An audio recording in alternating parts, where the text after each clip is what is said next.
gente, tudo bem com vocês? Eu espero que esteja. Eu vim aqui fazer esse vídeo, vou ver até se eu consigo fazer um 2 em 1, que é vários assuntos, né?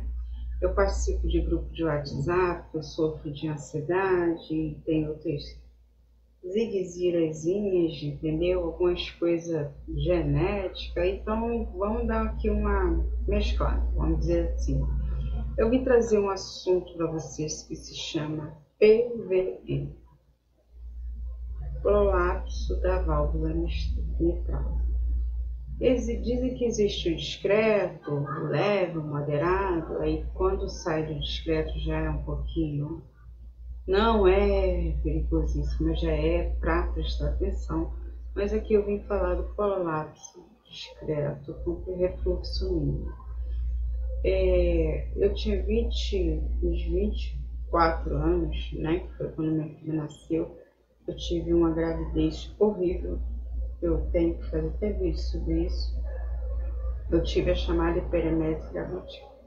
Então eu fiquei uma pessoa no estado que, na época, né, que hoje em dia, graças a Deus, o HIV que se trata não mata ninguém, mas eu fiquei parecendo uma pessoa que na década de 80, que teve o HIV, a pessoa ficava assim muito mal, né?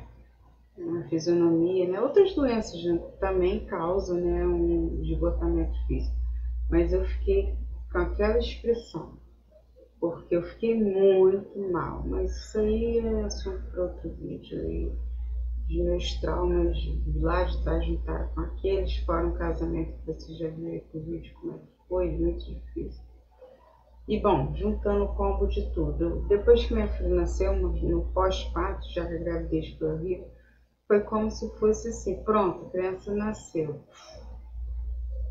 Eu fiz igual, não vou dizer um balão cheio, porque eu não estava um balão cheio, gente. A única coisa que eu tive na minha gravidez foi barriga, porque foi 4 meses de enjoo, 4 meses de tristeza, 4 meses chorando, 4 meses sem dormir direito, 4 meses de tormento. Mas quando a minha filha nasceu, eu comecei a ter os sintomas horríveis. Um deles, você tem que pesquisar aqui, que é a digitalização. Parecia que eu estava com digitalização. O dia para mim olhava, não parecia dia, a noite não parecia noite, a noite parecia mais escura, mais sombria, né? O pessoal até fala de depressão noturna, tem o nome dessa depressão aqui à noite, de dia, não tem o nome, eu não lembro exatamente, né? Tem a ver com horário. Só que dali eu já comecei a manifestar os problemas do sistema nervoso. E junto com aquilo veio uma fraqueza. Gente, eu vou dizer para você, quando minha filha nasceu, não existia. Eu só fazia a minha parte, minha tarefa, que era acordar de madrugada, e com todos os problemas que havia entre eu e o pai dela. Ele fazia, desculpa os gritos aí, gente, por favor, dá atenção no vídeo. Todos os problemas que existiam entre eu e o pai dela, ele foi um pai que na infância dela e na época do nascimento, ele fez a parte dele. Ele acordava de madrugada, olhava um pouco, mas como eu tinha que madrugar para trabalhar, não dava para fazer muita coisa. Enfim, eu fiquei muito mal, muito. Eu não tinha fome, eu comia mal, eu só me preocupava em dar banho nela, manter ela, fazer a mamadeira dela, porque ela não pegou meu seio para amamentar, ela rejeitou o meu leite. Não sei se é porque eu tive já uma gravidez turbulenta, não tive o nutriente certo. Eu só sei que depois, quando eu fui gerar leite, ela já estava com mês e pouco, e meu leite espirrava na parede, tanto que era. Mas a minha filha rejeitou meu leite, ela cuspia meu leite, ela mamava e o leite descia pelo lado e eu notava que não estava alimentando ela. Então eu corri rapidamente, né, já no início, né, e falei com o médico, ela não está se nutrindo do meu leite, ela rejeita o meu leite. Meu leite na época ainda por cima estava pouco, e ele falou, então vamos entrar com NAN. Na época eu tinha condições financeiras, eu entrei com o suprimento que era o leite NAN, né, e gastava aquela fortuna mais prazerosa, porque eu estava vendo a minha filha, né, desenvolvendo ali, né, à medida do possível. E eu, muito adoecida, eu fui uma pessoa que eu fiquei, eu não sei dizer para você se o nome que eu daria para mim seria zumbi. porque era mais ou menos isso aí. Eu agia mecanicamente, botava ela para dormir, dava mamar, botava para latar, dava banho, botava ela no berço, não conseguia nem transmitir aquela emoção, aquele carinho todo que eu queria, porque eu não tinha força, não tinha nada. Tudo foi-se embora e dali eu comecei uma fadiga, um cansaço, parecia que eu estava com a falência adrenal, eu parecia estar com estafa. Por fim, um dia uma grande amiga minha falou, deixa ela comigo e volta no médico, você não está bem. Aí essa amiga minha ficou com ela, né, sendo uma neném, e eu fui pro médico. Eu acho que minha filha tinha uns 3 ou 4 meses, quando eu fui finalmente voltar no médico, né, porque médico só entende o que você fala, gente, eles não são igual, e era médico de plano, não são igual a médicos aí que você paga R$800 de consulta, 700, 400, 500, que eles vão te dar todo o amparo, toda a atenção. Você tem que narrar o que você está passando, o que você passou para entender. Então, quando eu cheguei naquele médico, eu falei, me ajuda, por favor, estou desesperada. Eu não tenho fôlego para cuidar da minha filha, eu não me sinto mais ninguém, eu só ando cansada, eu só quero ficar parada, se eu pudesse eu dormir o dia todo, eu perdi a fome, eu não existi. Aí ele falou assim, você está precisando, sabe de que? Dormir. Como se eu estivesse com estafa, né? Ele, você quer que eu te dê um remédio, você deita um pouquinho aí na maca e depois tu vai para casa cuidar da tua filha, eu vou te passar um calmante. Aí eu, não quero, porque eu tenho que ir para casa e cuidar da minha filha. Ele foi e passou um remédio lá para mim e eu hesitei em tomar ainda. Aí em casa passando muito mal mesmo, sempre fraca, cuidando da minha filha, eu dava prioridade para ela. Muito fraca, mas ainda priorizando ela. Por fim, eu mesmo por minha conta fui numa farmácia, comprei um complexo B e me deu uma vigorada, né? Porque a atenção de médico nem no plano eu não tive direito. Por minha conta, eu joguei um complexo B para melhorar o oxigênio do corpo, essas coisas, e deu uma aliviada. Foi o tempo que eu tive para ir no cardiologista e falar com eles, porque eu não estava bem, que meus batimentos estavam estranhos, eu estava muito fraca, que eu estava, parecia que eu tinha tido 10 filhos, eu tive uma filha, mas parece que eu fui aquela mulher que gerei 10 filhos, mas eu acho que nem as mulheres que tiveram quadrigêmeo passou pelo que eu passei.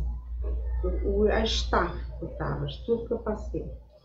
Por fim, aí eu encontrei um médico, né, que ele botou um estetoscópio, já sei, eu estou acertando o nome no meu coração, e fez aí eu, o que foi? Aí ele, não, nada demais, mas eu pedi um examezinho, aí ele pediu um eco. Aí no eco veio prolapso discreto com válvula mitral, com regurgitação mesmo. Aí eu perguntei para ele o que era aquilo, ele falou assim, nada demais, seu corpo só está desgastado, porque você teve uma gravidez difícil, bababá, nem explicou muita coisa, falou bem superficialmente, falou que eu vou te dar que vai te adiantar é um calmante, e lá foi eu, né? Aí foi me passou aquele calmante, falou que eu tinha que tomar, e aí ficou combinado assim, quando o meu ex-marido chegava, eu jogava a criança no colo dele, e eu tinha que jogar o calmante e dormir, para eu estar bem durante a madrugada e até durante o dia, né? Só que aquilo ali ainda não resolveu tudo, porque eu ainda sentia muitas sensações ruins cada dia. E eu voltei num outro cardiologista que é aqui da Baixada Fluminense, Rio de Janeiro, que ele é muito bom e ele já tem 30 e poucos anos de profissão e graças a Deus está lá, no mesmo lugar que me atendeu. E ele veio, pegou meu exame, leu e falou, realmente, prolapso, Aí eu, me fizeram uma doença, não sei o quê, aí eu já fiquei assim nervosa, porque eu já estava fraca, sabe? Eu estava arrasada, aí ele virou e falou assim, vou te contar uma história, isso aí que talvez vai interessar vocês. Por isso que eu falo, vocês têm que assistir o vídeo até o final para entender o contexto. Esse vídeo aqui é muito direcionado para quem tem pessoas na família que tem esse problema e para grupo de WhatsApp também. Então ele falou assim, olha, só que a única parte que ele falou que eu não lembro é se foi no Brasil, se foi nos Estados Unidos, onde é que foi esse lugar. Precisaria pagar uma outra consulta nele, graças a Deus ele está vivo, para perguntar para ele onde é que aconteceu isso.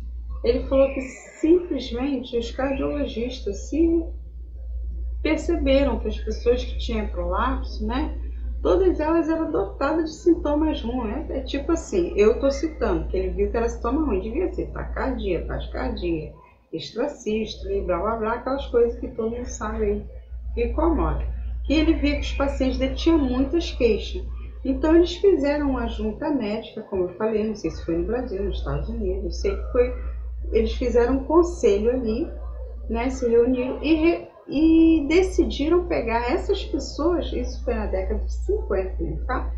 E operar todas elas. Pegou e saiu trocando válvula de um monte de gente. Isso é a história que ele me contou. Então tem que pagar uma consulta e lá para ele repetir essa história para vocês. E ele falou, por fim, o que aconteceu? Deu ruim, gente. Porque todo mundo sabe que 99% das chances de dar certo quando troca uma válvula mas é perigoso pegar uma bactéria, tem rejeição, é qualquer risco de coisa cirúrgica aí que vocês imaginam, é o mesmo risco. E o que aconteceu naquela época, né? Muitas pessoas contraíram infecção, adoeceram, outras tiveram que trocar válvula, aconteceu o pior com algumas outras pessoas, e aí eles se juntaram de novo, né, gente? Depois daquela catástrofe, né? Que é uma história aí na medicina que ninguém passa muito para frente, que ficou meio fechado o assunto. E aí eles pegaram as pessoas mais idosas e foram pesquisar como estava ali a saúde dos idosos. E o que aconteceu? Eles descobriram que tinha pessoa, tipo assim, com 80, até, né, eu acho, 80 e poucos anos, quase 90, que tinha, sim, PVM discreto. Então eles viram que, ele me deu a entender que a sociedade cardiologista entendeu depois daquilo tudo que houve, que só se mexe nisso quando se infecciona, quando tem uma outra cardiopatia por trás, entendeu? Não se mexe nessa válvula enquanto ela, mesmo com esse defeitinho, que segundo o médico aí falou, um médico muito conhecido, que eu vou deixar a referência dele, ele falou que o prolapso discreto é como se fosse uma orelha maior do que a outra, só isso. Então acontece aquele refluxo que o sangue volta um pouquinho, mas ele disse que aquilo ali não tira a qualidade de vida da pessoa. Mas sendo que a pessoa que tem problema no sistema nervoso, tipo, tem TAG, tem síndrome do pânico, tem fobia, tem TEPT, gente, tudo vai desarmonizar. Aí vai mexer logo com o coração, vai ter taquicardia, às vezes vai ter bradicardia, às vezes vai ter extrasístole, entendeu? Então, o que o último médico que agora passou para mim é o seguinte: não adianta você correr para um médico mais caro, o maior médico, mais conceituado, mais conhecido. A única coisa que você vai ter a mais é a atenção. Você vai ter atenção, claro que você vai ter atenção, essa parte é o que eu estou falando. Você vai ter atenção para, eu posso usar esse remédio, eu não posso usar esse, isso aqui é bom, isso aqui não é. Esses tipos de atenção você vai ter. Mas no final o diagnóstico vai ser sempre igual. Se o prolapso não evoluiu para nenhuma doença, nenhuma cardiopatia, eles não vão mexer em nada ali. Porque vai ter remédio que, em vez de te ajudar, vai até piorar os sintomas que você tem. Porque muitas pessoas que têm prolapso, por coincidência ou não, talvez a medicina explique isso futuramente, a maioria ela já tem transtorno de ansiedade, síndrome do pânico, ainda mais se descobrir que tem, aí que fica mesmo. E essas coisas mexem muito com o sistema nervoso, bagunça serotonina, adrenalina, vai lá em cima. Quando você está nervoso, eu mesmo desenvolvi muito problema de nervo, depois dos problemas que eu passei nos vídeos aí, vocês já sabem. Hoje em dia eu tenho TEPT, quer dizer... Escutar um barulho. Fogos, né? Aí eu já entro em alarme, né? Eu tenho que estar com o meu calmantezinho ali, eu já ando com ele na bolsa, eu tomo ele de manhã, de tarde, de noite, e vou levando. E no dia que o negócio está feio pro meu lado, eu priorizo a minha vida. Eu tomo uma dose maior e vou dormir. Entendeu? Isso não me impacta fazer meu serviço, seguir minha vida, não. Mas no dia que eu vejo que o negócio ficou feio, me aborreci, aconteceu algo, e eu sei que o meu sistema nervoso vai atacar, e aí a gente lembra logo dessa parte cardíaca que já fica descontrolada. Olha, gente, não tem como fugir. Se você tiver TAG, síndrome do pânico, vocês têm que se medicar, porque você está com a sua adrenalina alta, seu cortisol alto, E isso faz mal, sim. Não existe mais na medicina essa coisa, é só uma ansiedade, vai para casa e vai dormir. Não existe mais isso. Hoje em dia, o Conselho de Cardiologia, eles entendem que o estresse afeta sim o seu corpo, entendeu? E faz mal sim, tá? E representa risco também. Ai, gente, eu não tô falando que, pelo amor de Deus, não começa a ter lá, que estão dizendo que vai começar a prejudicar. Eu não tô falando isso, eu tô falando, gente, de desgaste de anos. O médico falando, é só estresse, toma isso aqui, você não toma. Você resiste, você não toma, não toma. O seu organismo, ele vai com desgaste que ele cansa de reagir. E é a hora que, às vezes, ninguém vai poder mais te ajudar. Esse vídeo aqui não é para te assustar, é para te ajudar. Eu contei uma história aqui que quase ninguém sabe. E eu vou até perguntar se eu conseguir dinheiro para um dia pagar esse médico novo, porque ele não é barato, né? Porque na época eu tive condições de me tratar com ele. Agora deve estar uns 250, 300 a consulta dele, eu não tenho esse dinheiro, né? Ele me contou essa história, falou, nossa, se você soubesse a confusão que deu na década de 50, blá, blá, blá, blá, blá. E me contou essa história. Bom, vou terminar aqui o vídeo, que já ficou tempo aberto, mas se isso aqui te ajudou a esclarecer, se você tem alguma dúvida, qual remédio você usa? O que você faz? Quando você está pior, o que você faz? Você me pergunta aí, que eu não sou médica, minhas experiências são experiências pessoais que eu faço. Eu sofro de TAI, síndrome do pânico, TEPT, esse pacote todo aí que vocês conhecem. E, gente, tudo de bom para vocês. E vai dar certo. Não desiste, não deixe de procurar um endócrino, um neuro, um psiquiatra. Gente, psiquiatra cuida até da nutrição. Então, vamos parar de discriminar. Beijo, abraço. Obrigada por vocês que sempre estão aqui me dando atenção. Se puder curtir, compartilhar, deixar seu like, eu te agradeço. Tchau, gente. Beijão.